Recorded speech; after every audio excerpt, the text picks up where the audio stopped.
Hello everyone, and welcome to another episode of Guild Wars 2 Lore Bytes. I was thinking about doing another one of these, and I was just late at night. I was like, what should I do? Another race? A small little character? A quaggan? Ooh. Or how about the 9 NPC characters who represent the elite specializations in Guild Wars 2? I think that is much more fun. So today I'm going to be introducing you to each of the 9 elite specialization NPCs, giving you a summary of what they actually talk about, and other than that, showing you their locations, and maybe you guys can go talk to them yourselves. And I think there's nothing really much else to do other than say, let's get started. First up, let's take a look at Baraz Sharifi, who can be found near the Amnoon Farms. This is the NPC which represents the elite specialization, the Hollowsmith. Now, when going to talk to him, he basically tells you a little overview of what it means to be a Hollowsmith. He goes into the history of how the Zephyrites taught them and were their examples for harnessing the sun's power to create photon weaponry, which they use in combat. Additionally, they talk about the sword as a weapon of balance and also just straight up attacking and harnessing the power.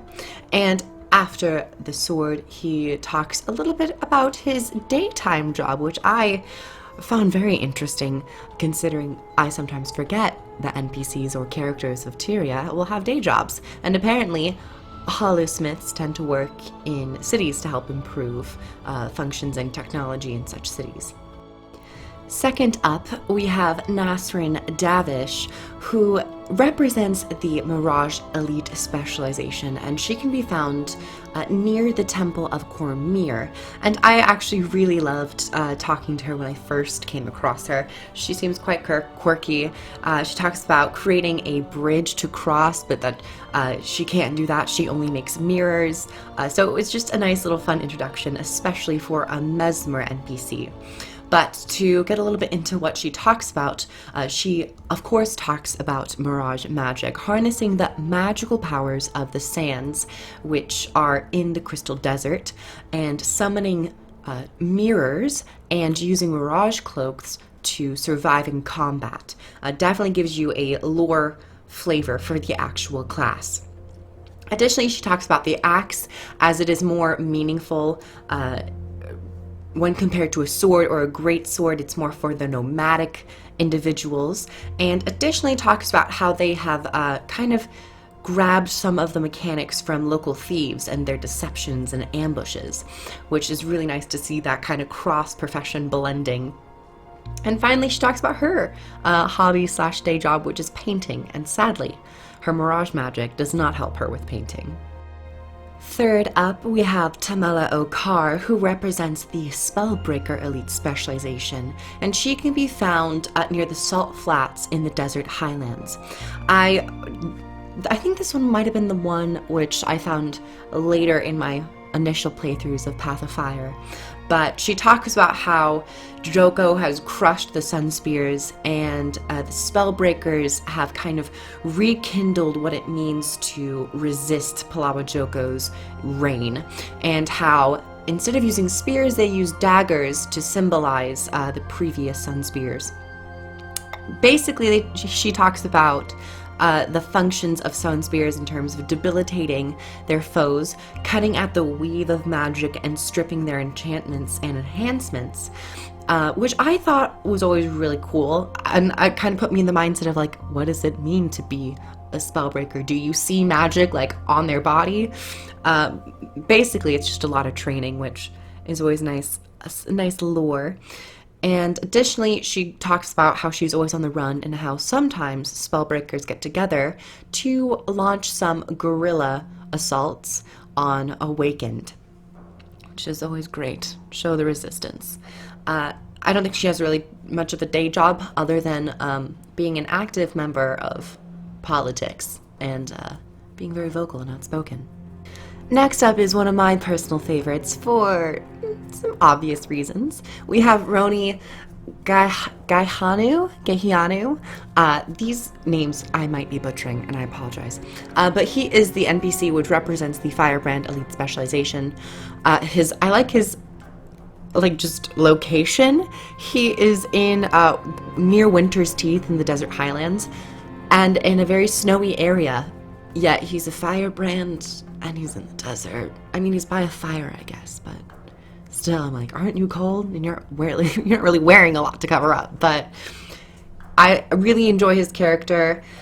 Basically, he talks about how the firebrands were lore keepers, and they held the histories of Vabi and the desert. And then once Palawa Joko came into power, he's rewritten all of history. So they're trying to preserve it and also combat the Awakened, and goes into how they use axes and magical tomes to be in close quarters combat to see their enemy's demise. Overall, really enjoyed him. I don't think there's as much on him in terms of conversation that is like flavorful compared to the others, but I still like him. He's cool. You can see him just chilling by a fire. Go say hi to him if you want. Day jobs, he likes to read. I don't know if it pays a lot, but moving on. Leaping in with tooth and claw, we have Cora Halfcut, who can be found near the arid glade fields in the Ellen Riverlands. I particularly love this character because she represents the Revenant Elite Specialization, the Renegade. Not only do we get lore on her, but we also get a lot of backstory and lore on her legend that she is practicing to channel, call a Scourge Razor. One thing about Revenants is that they're just lore on top of lore. You get the NPC and you also get the legend. Basically, with her, she talks about how she's out here practicing and trying to commune with Kala Scourge Razor, and has begun to. Overall, she goes into the backstory of Kala Scourge Razor, her renegade, no pun intended, renegade personality, breaking free from the control of the Flame Legion and reuniting the three legions while also crushing the Flame Legion. And overall talks about her short bow, channeling out in the desert, and overall discusses a little bit about Ritlock Brimstone. Says that, she wishes she could learn a bit more about these legends like Ritlock Brimstone has, and talks about how she's seen glimpses of the old Black Citadel. Definitely go give her a hello and tell her Kroof sent you, and I'll send my best to her. Next up, we have Nakato Ibori, the NPC for the Deadeye. I think she was one of the last ones I've come across. I don't actually remember talking to her other than today, which is a little scary. Basically, she is, she's also by the Bone Strand and the Desolation. So we've moved on to the fourth map, the Desolation. She talks about how Deadeyes kind of came about gradually. There wasn't necessarily one person who branded themselves as Deadeyes and started the trend. It just kind of came to be, and talked about how they utilize the rifle, because sometimes you don't want to hit things up close out in the desert. You want to stay back and stay behind. She goes into the magics of using cantrips for the Deadeye. It's quick and allows you to have a little bit of a survival escape in a pinch if you need it. And also talks about how she is currently working for the farm and is contracted to watch over and take out targets. Really fun to see her in action as well. Starting to come to a close, we have Ebelik Ezi, or Eza, who is located in the Lair of the Forgotten and the Desolation, and represents the Solebeast Elite Specialization. And I have to say, this individual might be my favorite character to talk to, because he goes into the entire backstory of how a Solebeast came to be. Basically, it was a ranger who was out in the desert, and she began to get into a bit of trouble without being able to drink water. Being in the desert, she needed to survive. Basically, her pet communed with her to allow her to survive, and that's how the Solebeasts came to be. We don't know the name of that individual who first started the Solebeasts, but we have the tale. And he also goes into the weapons that he likes to use, main hand dagger and offhand dagger, he says.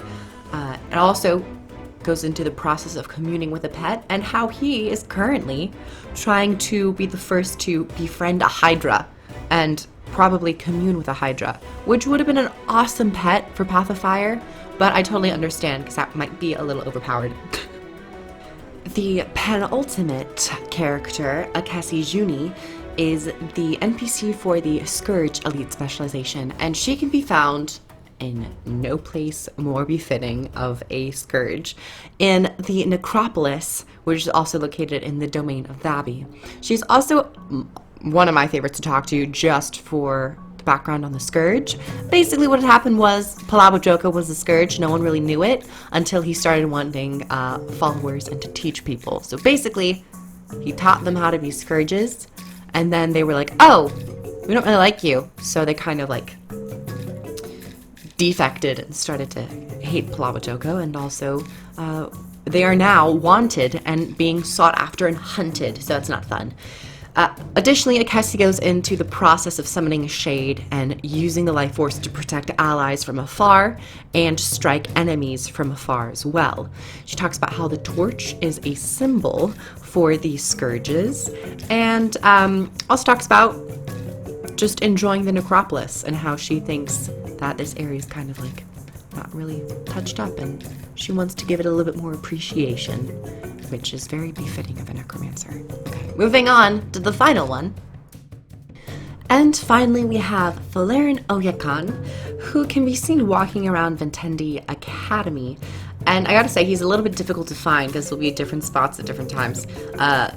Overall, also a lot of fun to talk to as well. He goes into the backstory of how Weavers came to be with a man named Master Sosuke, I believe that's how it is pronounced, who I also think is a Guild Wars 1 reference, and how Master Sosuke gained knowledge from the Jinn about weaving elements together, and now the Weavers of the Crystal Desert now use both elements in each hand.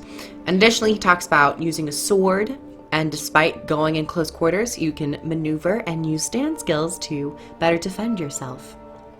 And additionally, he's around the school to just watch after the Jinn, because apparently they're a little disgruntled and they're a little agitated. So this is the final NPC, Valerian, and he's a Weaver. Thank you everyone so much for watching another episode of Lore Bytes. I know this series is Lore Bytes, like it's supposed to be small.